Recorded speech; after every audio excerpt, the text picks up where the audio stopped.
Going on? How y'all doing? Talking about the NBA Hall of Fame. Some people got issue with it tomorrow now. Everybody pretty much giving Dwayne Wade his due. One of the greatest two guards ever, greatest Miami Heat player ever, three-time world champion, 5 finals, MVP finals, led the league in scoring.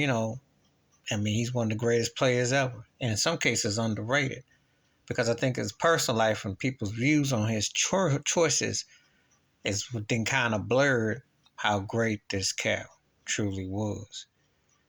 Dirk Nowitzki, one of the greatest European players ever, top five ever, and a great player. One of the few NBA players that scored 30,000 points, went to 2 finals, won a chip, one of the finals MVP, and underrated too, because his jump shot fade, Kevin Durant got more love for it, but Dirk was doing that. Dirk was something else. And I give Dirk Nowitzki his due even more because he blew up in a time when foreign-born players weren't given that kind of love. When he got traded for Robert Tractor Trailer, and late Robert Tractor Trailer played for the Michigan Wolverines, so I remember very well. A lot of people laughed about who's this Dirk Nowitzki. Well, Dirk had the last laugh. So those two are like unanimous. And the other one would be Coach Greg Popovich of the San Antonio Spurs. Because, he won 5 chips, 6 finals. The guy is kind of like did what the Patriots did in the NFL is what the Spurs did in the NBA. So his track record speaks for itself, producing great players and a winning tradition. Becky Harmon was assistant coach under Pop, great player, great coach.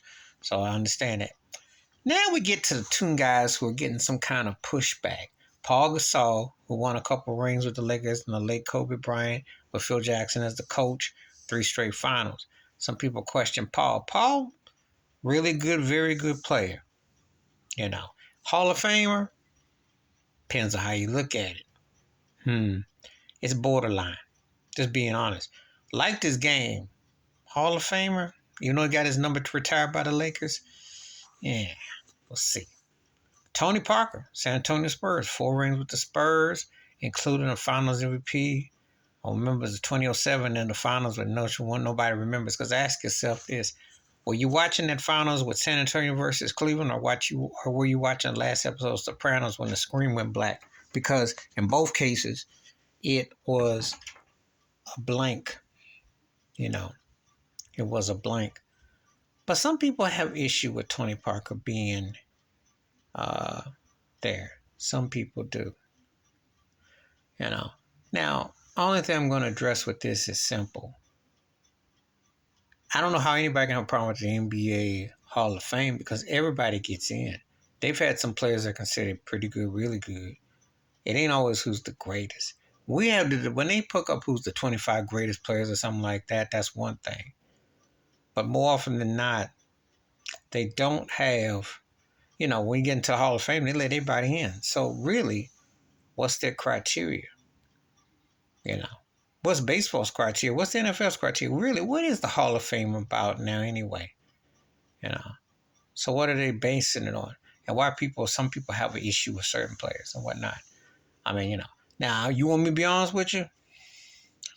I'm still shocked that Yao Ming got in the Hall of Fame. I think he had a good career. And I know much ballyhoo with him and Shaquille O'Neal and being 7+ foot from China, but I didn't quite see his HOF. I'm just being 100. But who do you think got into the Basketball Hall of Fame that you kind of go, eh? But some people feel that way about Paul Gasol. And actually, a couple people feel that way about Tony Parker. So who is it that you think? And who got robbed?